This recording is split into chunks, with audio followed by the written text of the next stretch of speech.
Hello my dear students, I welcome you all to my YouTube channel A Mohammad study circle. आज की इस video में हम लोग गुलमोहर क्लास 6 से एक पोएम पढ़ने जा रहे हैं जिसका टाइटल है फोर लिटिल फॉक्सेस और इस पोइट्री को लिखा है ल्यू सैरेट ने। तो इससे पहले कि हम लोग इस पोइट्री को पढ़ें और इसके स्टेंजाज को समझने की कोशिश करें, हम लोग हमारे ऑथर के बारे में भी थोड़ी सी जानकारी जुटा लेते हैं। तो उसके लिए आना होगा हमें नीचे यहाँ पे।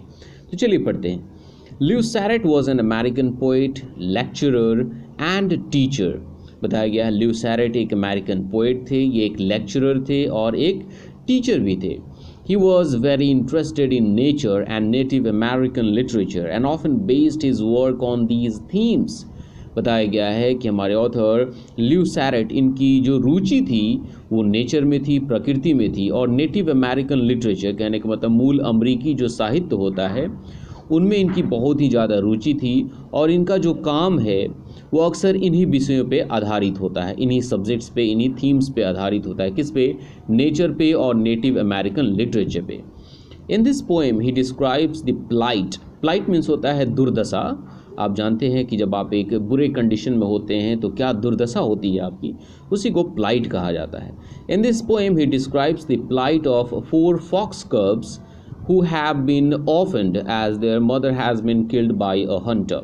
तो इस कविता में, इस पोएम में हमारे author Lew Sarett four little fox cubs, I mean लोमड़ी के चार छोटे छोटे बच्चों की दुर्दशा के बारे में बताते हैं जो कि अनाथ हो गए हैं क्योंकि उनकी मॉम को किसी शिकारी ने मार दिया है, किसी हंटर ने उनकी मॉम को मार दिया है।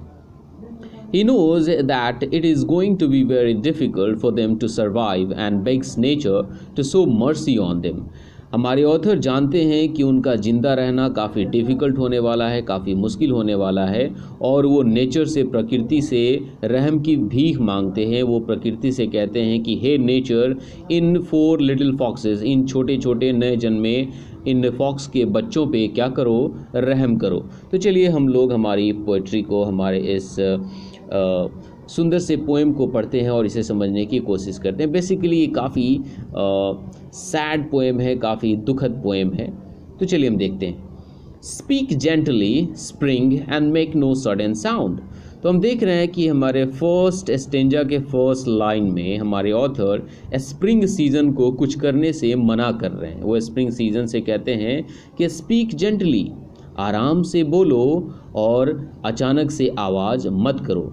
अब आपको पता होगा जो स्प्रिंग सीज़न होता है उसमें तेज़ हवाएं चलती हैं। तो जब तेज़ हवा चलेगी तो एक रोअर होता है, उसी रोअर के साउंड को यहाँ पे कहते हैं कि आराम से चलो। ये जो इतनी तेज़ हवा तुम अपने साथ लेकर बहा रही हो, इसको कम करो और आवाज़ मत करो। For in my windy valley yesterday I found, क्योंकि मेरे वैली में, जो कि काफ़ी विंडी है, वैली कहने का मतलब हमारे ऑथर एक घाटी में रहते हैं, एक वैली में रहते हैं। और आपको पता होगा पहाड़ों पे, घाटियों पे बहुत तेज़ हवा चलती है और वहाँ पे गर्जन होती है।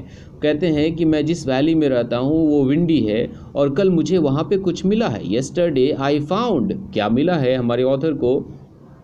New born foxes squirming on the ground.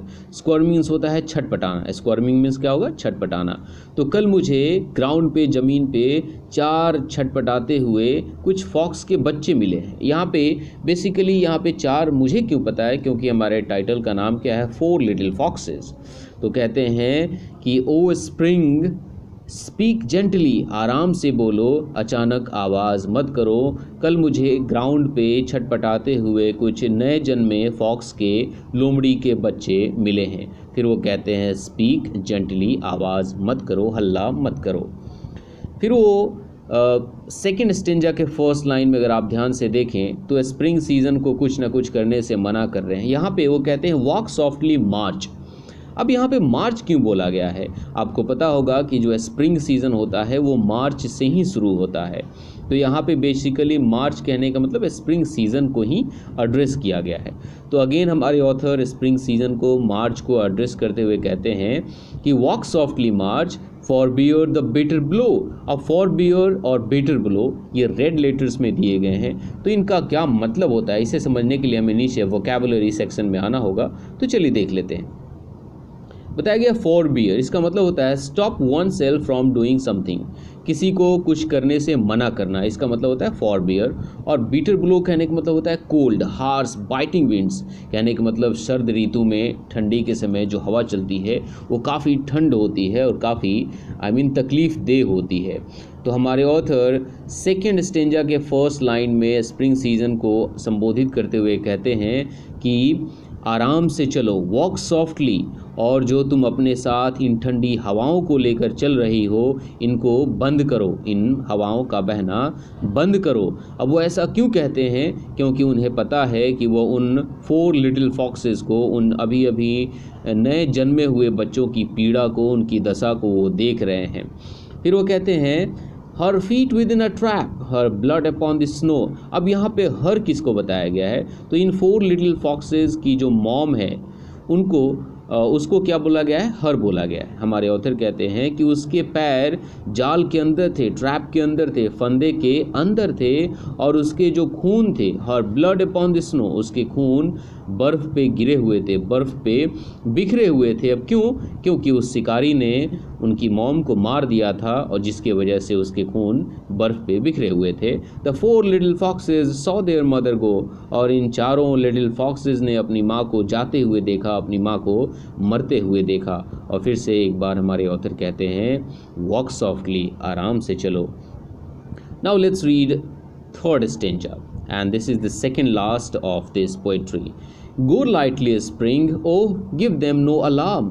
अब देखो फिर से पहले स्टेंजा के फर्स्ट लाइन में हमने देखा वो कहते हैं स्प्रिंग, सेकंड में हमने देखा मार्च कहते हैं, फिर थर्ड में वो फिर से स्प्रिंग कहते हैं गो लाइटली स्प्रिंग, ओह गिव देम नो अलार्म। वो कहते हैं ओ स्प्रिंग, तुम आराम से जाओ, है ना, और तुम उनको डराओ मत, उन्हें भयभीत मत करो, उन्हें चौकन्ना मत करो। When I covered them with boughs, boughs means क्या होता है? पेड़ की शाखाएं, पेड़ की डालियों को हम लोग बाउज कहते हैं, यहाँ पे आपको दिया गया है। बाउज मीन्स होता है, इसको हम लोग बाउज पढ़ेंगे, ठीक है। लार्ज ब्रांचेज ऑफ ट्रीज, पेड़ों की बड़ी बड़ी शाखाएं, उन्हीं को हम लोग बाउज कहते हैं। अब वो कहते हैं कि तुम आराम से जाओ, उन्हें डराओ मत, उन्हें भयभीत मत करो, क्योंकि When I covered them with boughs, कि जब मैंने उन्हें पेड़ की टहनियों से ढका था, to shelter them from harm, ताकि वे लोग नुकसान से बच पाए, ताकि उन्हें कोई हानि न पहुँचे, उन्हें कोई क्षति न पहुँचे। The thin blue foxes suckled at my arm, तो वे जो फॉक्सेस हैं, वो जो फॉक्स के बच्चे हैं, वो मेरे आर्म में, मेरे बाहों में सिमट गए थे। फिर वो कहते हैं गो लाइटली। यहाँ पे थिन ब्लू फॉक्सेस का क्या मतलब होगा मैं आपको यहाँ पे दिखाना चाहूँगा। बताया गया है thin blue foxes means the foxes are weak. अब यहाँ पे जो लोमड़ी के बच्चे हैं, जो फॉक्स कब्स हैं, वो क्या हैं? वीक हैं, काफ़ी कमज़ोर हैं, एंड थिन और दुबले पतले हैं, because they have not eaten, क्योंकि उन्होंने कुछ भी नहीं खाया है। They are described as blue. अब उन्हें ब्लू क्यों बताया गया है, उन्हें ब्लू क्यों डिस्क्राइब किया गया है?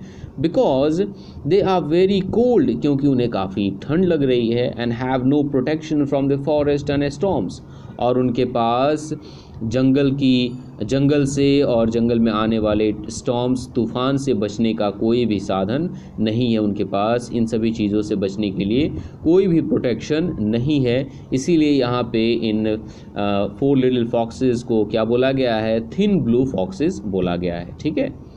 ओके, चलिए आगे पढ़ते हैं।